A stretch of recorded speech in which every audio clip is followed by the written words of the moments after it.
دھو لیے پاؤں اور اس کو پہن لیا. اب 24 گھنٹے سفر میں تو 3 دن تک آپ اس پہ مسا کر سکتے ہو. مسا کا آسان طریقہ ہے پاؤں دھونے کا, جب ٹائم آیا ہاتھ گیلے کیا اور بس 5 انگلیاں اس پہ ایسے کر کے پھیر لیں. وہ کسی بھی عالم سے پوچھ لیں, وہ آپ کو بتا دیں گے. اور اگر آپ نہیں ہے جی, آپ کو مشکل ہو رہی ہے جوتے پہننے میں, ہر وقت اتارنے پڑتے ہیں جہاز میں جب لمبا سفر ہوتا ہے, تو پھر وضو کرنا پڑے گا. وضو کا طریقہ یہ ہے کہ آپ واش روم میں جائیں اور ہاتھ تو ایسے دھل جائیں گے, پاؤں جو ہے آپ اس میں دھو لیں. گلاس میں پانی لیا اور کموڈ میں جو ہے نا آپ ایسے کر کے آرام سے پاؤں دھو لیں. کوئی اتنا بڑی راکٹ سائنس نہیں ہے اس میں, نہ پانی گرتا ہے. منہ بھی دھو سکتے ہیں اس میں, یعنی گلاس سے لے کے آپ نے ایسے منہ پہ مارا پانی, تو وہ بھی یہ کام کر لیں آپ. سمجھ میں آ رہی بات؟ اور ایک اور خاندانی کام کر لیں, اگر نیچے کا فرش گیلا ہو گیا تو ٹیشو سے لے کے اس کو صاف کر لیں. کیونکہ نمازی جو جہاز کی واٹ لگاتے ہیں نا, جو کیچڑ گندا کرتے ہیں, وہ میں نے اپنی آنکھوں سے دیکھا ہے. کوئی نمازی ہو کے 10-15 لوگ جہاز میں جا رہے ہو نا, جو واش روم میں جا کے تالاب بناتے ہیں وہ, اور اتنا گندا کر دیتے ہیں کہ اس سے یہ ہوتا ہے کہ یار یہ لوگ بولیں گے کہ نماز تو صفائی سکھاتی ہے, اور جہاں جس جہاز میں نمازی ہوگا وہ جہاز گندا ہو جاتا ہے. تو میرا اپنا عمل تو یہی ہے کہ میں اگر وضو کرتا ہوں, نیچے کچھ پانی گر گیا تو میں ٹیشو سے نیچے کا فرش باقاعدہ صاف کرتا ہوں, اس کو اچھی طرح خشک کرتا ہوں, ٹیشو کو ڈسٹ بن میں ڈالا, ہاتھ کو دوبارہ صابن سے اچھی طریقے سے دھو لیا, باہر آئے تو نیٹ اور کلین واش روم ملتا ہے. ایئر ہوسٹس یا جہاز کا جو عملہ ہے وہ لوگ یہ نہ بولیں کہ یہ ایک پگڑی والے دباز میں آ گئے اور اب یہ گندا کر کے چھوڑیں گے. تو تھوڑا سا ہمت کر لیا کرو, اور ایک وضو سے کم 2 نمازیں پڑھو, نمازوں کو جمع کر لو. اب نمازوں کو جمع کرنا بھی اختلافی مسئلہ ہے, تو احناف کے نزدیک اس طرح سے جمع کی جائے گی کہ آپ نے حلال ٹرپ میں ٹائم دیکھ لیا. فار ایگزامپل آپ نے ٹائم دیکھ لیا کہ بھئی 1:30 بجے ظہر کا وقت ختم ہو رہا ہے, تو آپ نے وضو کیا 1:15 بجے, 1:25 پہ آپ نے ظہر پڑھی, 2 رکعتیں پڑھی, جیسے ہی 1:30 بجے ساتھ ہی آپ نے عصر پڑھ لی. خاندانی کام ہو گیا کہ نہیں ہو گیا؟ اسی طرح مغرب کو آپ نے ڈیلے کیا, عشاء کے قریب لے گئے, مغرب پڑھی, 2-3 منٹ کے بعد آپ نے عشاء پڑھ لی. بخاری میں اسی طرح سے ہے کہ نبی صلی اللہ علیہ وسلم یا عبداللہ بن عمر, ان کے بارے میں آتا ہے کہ مغرب پڑھی انہوں نے, ڈیلے کی, ثم تلبس یسیرن, تھوڑی دیر ٹھہرے, یہ بخاری کے الفاظ ہیں, اور پھر عشاء پڑھ لی.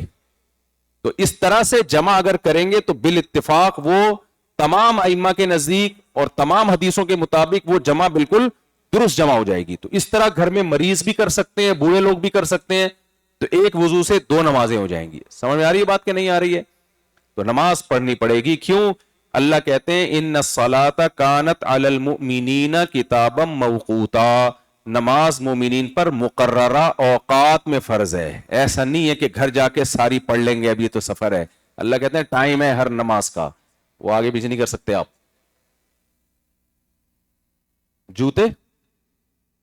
جوتے کوئی سے بھی ہوں, اگر ٹخنوں سے اوپر ہیں تو اس پہ مسا ہو جائے گا. وہی جوتے جس سے گھر میں مار پڑتی ہے وہ پہن لیں. تو پاک ہونا تو جوتے پاک ہی ہوتے ہیں عام طور پہ, اس پہ پیشاب نہ لگا ہوا, چیٹے نہ ہو, گوبر میں نہ چل کے آ رہے ہوں. جی جی نہیں, فجر میں تو 2 فرض ہی پڑھنے پڑیں گے, وہ آدھے نہیں ہوتے. مغرب کی بھی 3 فرض, اور وتر بھی 3 رکعتیں ہیں, وہ تو عشاء کے ساتھ پڑھ لیں وتر. ہاں البتہ فجر کی سنتیں بھی پڑھنی چاہیے سفر میں, باقی سنتیں چھوڑ دیں, لیکن فجر کی سنتیں پڑھنی چاہیے. اور اگر اتنی ایمرجنسی ہے تو پھر فجر کی سنتیں بھی چھوڑی جا سکتی ہیں. جی میں فجر کی سنتیں جہاز میں بیٹھے بیٹھے پڑھتا ہوں. وجہ اس کی یہ کہ کھڑے ہو کے 2 سنتیں پڑھی, ایئر ہوسٹس نے آ کے ٹھڈا مارا, چل بھائی تو فرض رہ جائیں گے. تو سنتیں بیٹھ کے پڑھ لو, فرض پھر کھڑے ہو کے پڑھو. اس میں تجربے سے پتہ چل جاتا ہے. میں ایسے کرتا ہوں, میرا اپنا عمل یہ ہے کہ یہ جو ایئر ہوسٹس اور جہاز کے کرو, ان کو پتا ہوتا ہے یہ بھی نماز کے لیے اٹھے گا, تو پھر روک دیتے ہیں وہ. تو میں ایسے گھننا بڑھ کے جیسے سو رہا ہوں, پھر جب دیکھتا ہوں اندھیرا ہو گیا, کوئی بھی نہیں ہے, کوئی دیکھنے والا نہیں ہے, گئے چھپڑ میں جا کے ایسی جگہ جیسے واش روم میں جا رہے ہیں, ایسے نیت مان لی, 2 رکعت پڑھ کے بیٹھ گیا. یہ نہیں کہ جا رہے ہو باقاعدہ مصلے اور بچھا رہے ہو اور پھر سب کو, ہاں بھائی میں نیت کرتا ہوں 2 رکعت, منہ میرا قبلہ, بھائی اتنا ٹائم نہیں ہوتا, کسی نے دیکھ لیا پھر رہ جاؤ. اب ہر جہاز کا اپنا اصول ہوتا ہے, کچھ پڑھنے دے دیتے ہیں, کچھ بالکل سختی کرتے ہیں, طریقے سے پڑھ لو. سیٹ پہ کھڑے ہو کے نہیں پڑھو خدا کے لیے. کچھ لوگ سیٹ پہ کھڑے ہو کے پڑھتے ہیں, یہ خطرناک ہے بہت زیادہ. یہ بھی دیکھا ہے, ایک پائلٹ نے مجھے بتایا کہ سیٹ پہ کھڑے ہو کے قبلہ الٹی سائڈ پہ تو ادھر منہ کر کے ایک خاتون کو دیکھا. یہ زیادہ ہو جائے گی. جی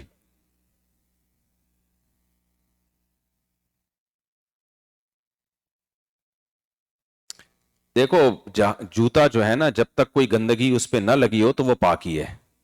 تو بہت اگر آپ کو یہ خطرہ ہے واش روم میں ہم جاتے ہیں پیشاب وشاب لگتا ہے تو تھوڑا سا اس کے تلوے پہ پانی بہا دو, جوتے کے تلوے پہ پانی بہا دو, وہ پاک ہو جائے گا. جی السلام علیکم, میرا نام صالح ہے. مفتی صاحب, آج کے دور میں جب مسلم یوتھ ویسٹ میں رہ رہے ہیں جیسے کینیڈا, دین اور دنیا کے بیلنس کو پریکٹیکلی کیسے مینٹین کریں؟ دیکھیں, دین اور دنیا کے بیلنس کو لے کے چلنا اسلام میں اتنا آسان ہے کہ اسلام میں دنیا دین ہی کا حصہ ہے. نبی صلی اللہ علیہ وسلم نے فرمایا اسلام میں رہبانیت نہیں ہے. صحیح حدیث ہے. رہبانیت کا مطلب دنیا چھوڑنے کی اجازت نہیں ہے. تو اب وہ دنیا ہمارے دین کا حصہ ہے. رزق حلال عبادت ہے, نوٹوں پہ لکھا ہوتا تھا نا, تبھی ہمارے صدر نے بہت کما لیا. استغفر اللہ یار, پھر میرے منہ سے غلط باتیں نکلنا شروع ہو جاتی ہیں. تو یہ عبادت انہوں نے کہا چلو باقی نہیں کر رہا, میں یہ والی تو کروں نا. تو رزق کمانا بھی عبادت ہے. نبی صلی اللہ علیہ وسلم نے فرمایا ایماندار تاجر قیامت کے دن پیغمبروں کے ساتھ ہوگا. کتنی بڑی فضیلت ہے. قرآن میں آتا ہے رجال اللہ تلہیہم تجارت ولا بیع عن ذکر اللہ, ہمارے نیک بندوں کو تجارت نماز سے نہیں روکتی ہے. تو اللہ نے یہ نہیں کہا ہمارے نیک بندے تجارت کرتے ہی نہیں ہیں, بلکہ کہا کہ تجارت کرتے ہیں لیکن جب نماز کا ٹائم ہوتا ہے تو یہ تجارت ان کو نماز سے نہیں روکتی ہے. تو تجارت بھی کرتے ہیں. اب جمعے کی نماز کے بارے میں قرآن نے کیا کہا ہے, فَإِذَا قُضِيَتِ الصَّلَاةُ, جب نماز مکمل ہو جائے تو پھر نکلو, وَابْتَغُوا مِن فَضْلِ اللَّهِ, اور اللہ کی روزی تلاش کرو, جاؤ بزنس کرو, تجارت کرو. اب یہ نہیں کہ اگلے جمعے کے انتظار میں پورا ہفتہ مسجد میں ہی بیٹھے رہو. تو یہ تو خود ہمارے دین کا حصہ ہے. نماز کے ٹائم پہ نماز پڑھ لیں, کاروبار کے ٹائم پہ کاروبار کر لیں, تعلیم کے ٹائم پہ تعلیم کر لیں, اور شادی کے ٹائم پہ شادی کر لیں. یہ رہ گیا تھا آخر میں. جی السلام علیکم, صفحے سیدھی کس طرح کرنی چاہیے؟ یعنی اس کے جو نبی صلی اللہ علیہ وسلم نے کندھے سے کندھا ملانے کا حکم دیا ہے. تراص الصفوف, مل کے کھڑے ہو. تو جب بھی ہم کسی کو کہتے ہیں ملو تو عرف میں اس کا مطلب ہوتا ہے کندھے سے کندھا ملانا. ایک حدیث میں ٹخنے سے ٹخنا ملانے کا بھی ہے, گھٹنے سے گھٹنا ملانے کا بھی ہے. وہ حدیث اپنے ظاہر پر نہیں ہے, اس لیے کہ اگر ٹخنے سے ٹخنا ملانے کا حکم ہوتا تو گھٹنے سے گھٹنا تو ملانا ممکن ہی نہیں ہے. تو وہاں علماء کہتے ہیں, جو جمہور علماء ہیں, کہ جہاں حدیث میں آتا ہے ٹخنے سے ٹخنا ملاؤ تو مطلب اس کے پیرالل لے کے آؤ. آپ کے ساتھ والے بندے کا ٹخنا آپ کے ٹخنے کے بالکل سیدھ میں ہو, وہاں ملانے سے ایسے جوڑنا مراد نہیں ہے. بعض حضرات اس کے قائل ہیں کہ ٹخنا ملائیں, بعض دیکھا ہے آپ لوگوں نے بعض لوگ ٹخنا ملاتے ہیں, تو ٹھیک ہے, لیکن جو جمہور علماء کا موقف ہے وہ یہی ہے کہ کندھے سے کندھا ملایا جائے اور پاؤں کا فاصلہ اتنا رکھا جائے جتنا نیچرلی جب کوئی آدمی کسی کے سامنے باادب طریقے سے کھڑا ہوتا ہے تو اتنا, جو ایک بالش کا ہی ہوتا ہے عام طور پہ. یہ جمہور کا موقف ہے اور امت میں متداول یہی عمل ہے کہ کندھا کندھے سے بالکل چپکا لیا جائے. جی ہاں, اگر نماز شروع کر دی آگے جگہ ہو جائے تو آگے چل کے چلا جائے, وہ خالی جگہ نہ چھوڑے.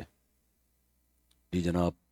وضو کے بارے میں سوال ہے کہ اگر میری آفس میں لوگ دوسرے مذاہب کے اور میں حنفی ہوں اور وہ واش روم میں جاتے اور وہ کپڑوں کے موضوع پہ مسح کرتے ہیں, کیا مجھے ان کے پیچھے نماز پڑھنا جائز؟ لیکن اگر آپ کو 100% یقین ہے کہ کپڑوں کے موضوع پر مسح کیا ہے تو اس کے پیچھے نماز نہیں ہوگی, کیونکہ نبی صلی اللہ علیہ وسلم سے جن موضوع پر مسح ثابت ہے, چاہے اس کے لیے جورب کا لفظ استعمال ہوا ہو یا خفین کا لفظ استعمال ہوا ہو, اس بحث میں پڑھنے کی ضرورت نہیں ہے. لیکن اتنی بات کامن تھی کہ نبی کے دور میں جو موزے جس پہ مسح کی اجازت ہے وہ جوتوں کا آلٹرنیٹ تھے. یہ جو ساکس آج طور پہ ہم پہن رہے ہیں یہ جوتوں کا آلٹرنیٹ نہیں ہے. صحابہ انہی موزے پہن کے لمبے لمبے سفر کر لیا کرتے تھے.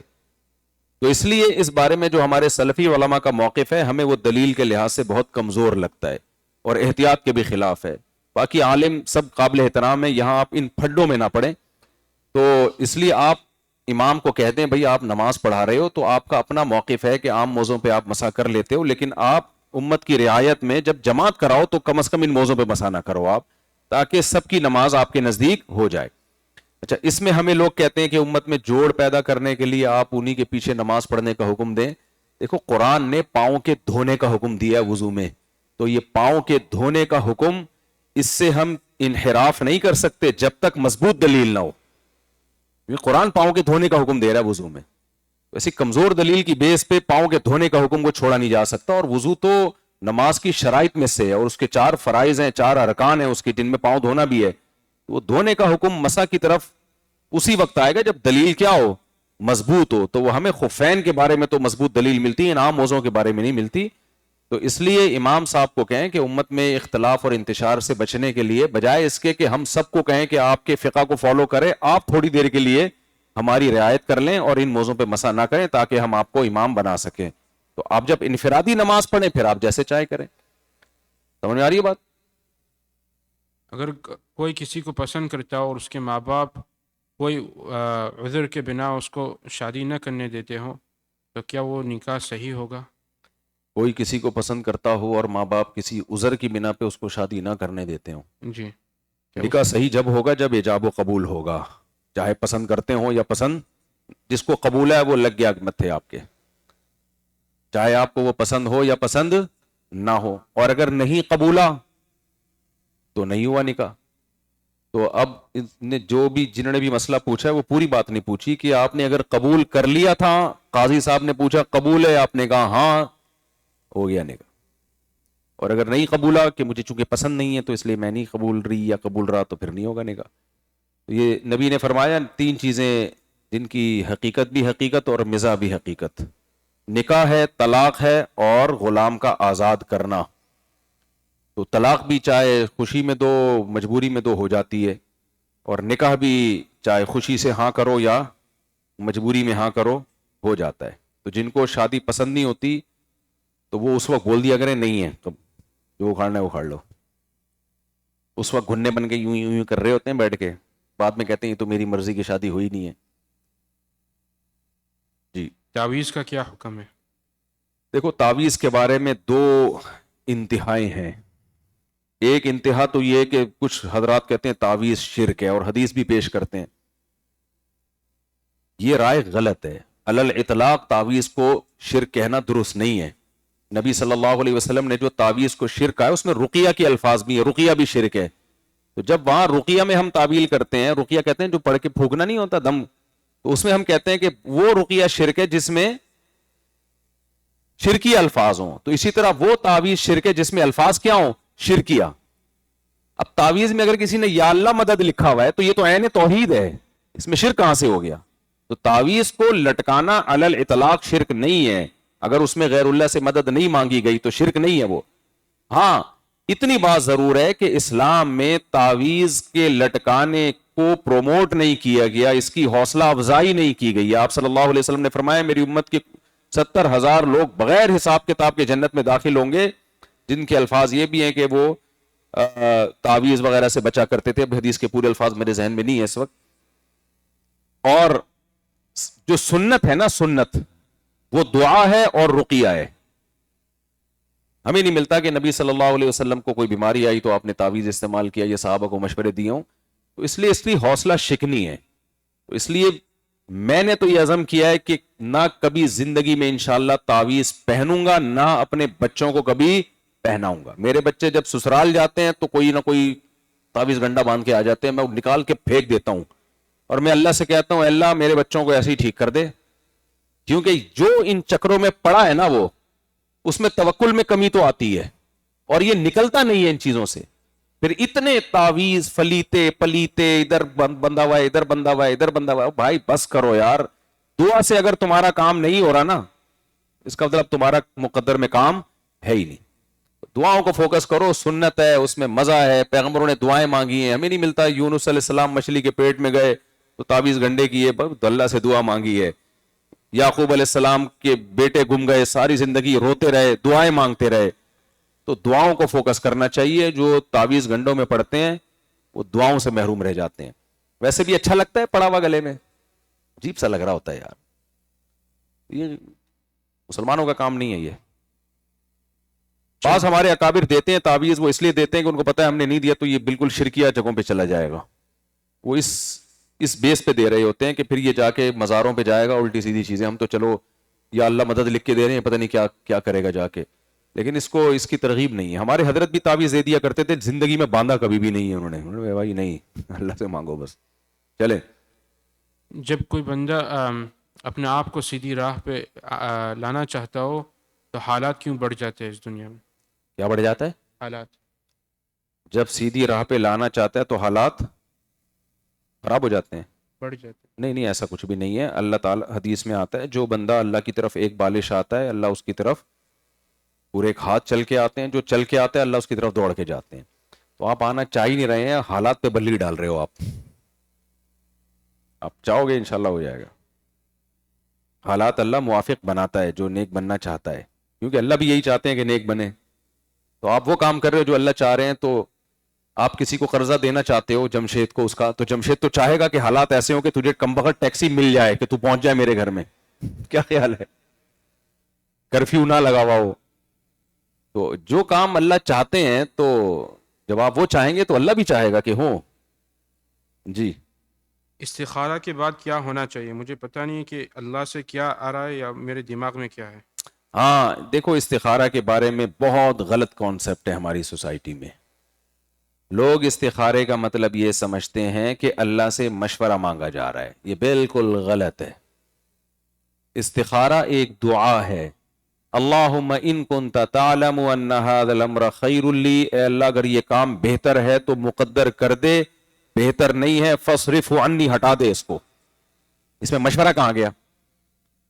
لوگ سمجھتے ہیں ہم نے استخارہ کیا تو اب ہمیں اشارے ملیں گے پازیٹیو، گرین چیزیں نظر آ رہی ہیں تو کر لے، بلیک یا ریڈ نظر آ رہی ہیں تو نہ کر، برا خواب آ گیا تو نہیں کر، اچھا خواب آ گیا تو کر لے۔ بھائی پیغمبر کی طرف وہ چیز کیوں منسوب کرتے ہو جو پیغمبر نے کہی نہیں ہے؟ تو حدیث میں جو استخارے کا طریقہ بتایا گیا ہے، 2 رکعت پڑھ کے ان الفاظ کے ساتھ اللہ سے دعا مانگی جائے۔ کرنا کیا ہے؟ کرنا وہ ہے جو کھوپڑی میں آ رہا ہے۔ ایک آدمی نے مجھے کہا کہ یار استخارے کے بعد کہ اگر کچھ کھوپڑی میں آئے کہ یہ کرنا ہے تو وہ کرنا چاہیے۔ میں نے کہا استخارے کے سے پہلے بھی جو کھوپڑی میں آئے وہ کرنا چاہیے، استخارے کے بعد بھی جو کھوپڑی میں آئے کرنا وہی چاہیے۔ دنیا میں اس سے بڑا بیوقوف آپ نے دیکھا کہ کھوپڑی میں آ رہے کا کرنا چاہیے اور نہیں کر رہا ہو، وہ تو بیوقوف ہے۔ نہیں آ رہی میرا خیال ہے بات سمجھ میں؟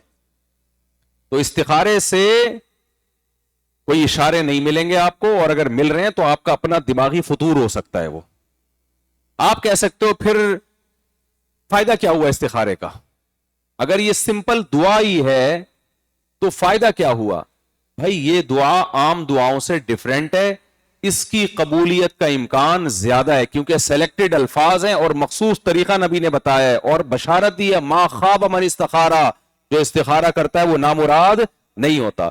تو عام دعاؤں میں اس بات کا امکان ہوتا ہے اس دعا کا ظاہر قبول نہ ہو، اس کے بدلے اللہ کوئی آلٹرنیٹ دے دے آپ کو، ثواب دے دے آپ کو، اس دعا کا ظاہر بھی قبول ہوتا ہے کہ واقعی اگر یہ چیز آپ کے علم میں بہتر ہوئی تو مقدر ہوگی، بہتر نہیں ہوئی تو مقدر نہیں ہوگی۔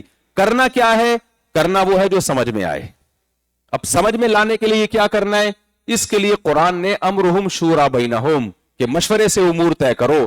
اس لیے علماء کہتے ہیں جن کو علم عمق ہے وہ کہتے ہیں اسلام میں مشورے کی اہمیت استخارے سے زیادہ ہے۔ اس بات کو اچھی طرح سے سمجھیں۔ دیکھو شریعت یہ کہتی ہے کہ کسی کام کے درست ہونے کے لیے جو اللہ نے اسباب اختیار کی ہے نا، اسباب اختیار کرنا زیادہ ضروری ہے، اس کے بعد دعا کام آئے گی۔ مثال کے طور پر آپ کو بخار ہو رہا ہے، آپ بخار میں کانپ رہے ہو اور درد بھی ہو رہا ہے، ڈاکٹر کہہ رہے 2 گولی پیناڈول کھا لے ٹھیک ہو جائے گا، آپ دعا کر رہے ہو گر گڑا کے اللہ میرا بخار ٹھیک کر دے، پیناڈول نہیں کھا رہے آپ۔ اب ظاہری سبب بخار کا اللہ نے کیا یہاں پیناڈول کو کیا بولتے ہیں؟ ٹائناڈول، اچھا ٹائلانول جو بھی ہوتا ہے ہم تو پیناڈول ہی کہتے ہیں بھائی۔ تو آپ وہ کھا نہیں رہے، علاج کر نہیں رہے اور دعا مانگ رہے ہو، تو یہ اس کی علامت ہے کہ آپ اپنے علاج میں مخلص ہی نہیں ہو۔ روٹی سامنے رکھی ہوئی ہے، بھوک لگ رہی ہے آپ کو، آپ دعا میں گڑ گڑا رہے ہو اللہ میرا پیٹ بھر دے، تو کہے گا بھر لینا، تو پراٹھے رکھے ہوئے ہیں نا۔ تو دعا جب قبول ہوتی ہے جب آپ